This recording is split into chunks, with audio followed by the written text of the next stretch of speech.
Hello. Today I'm going to show you how to get back deleted Facebook photos. Let's start.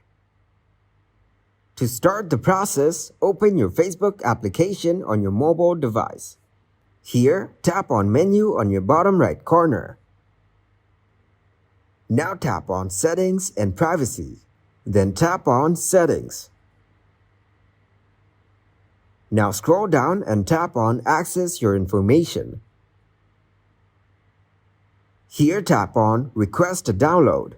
Then tap on Select Types of Information.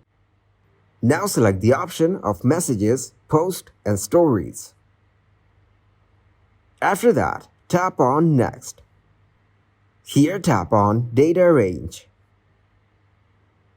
Then choose the data range.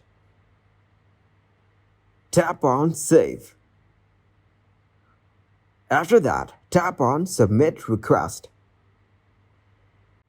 As you can see, our information is being prepared for download. They'll let us know when it's ready.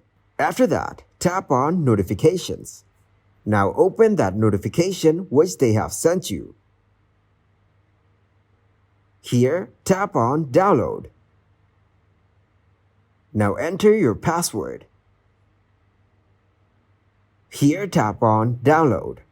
Give this video a huge like and subscribe to get more helpful videos like this. And explain me how we're solving new problems every day.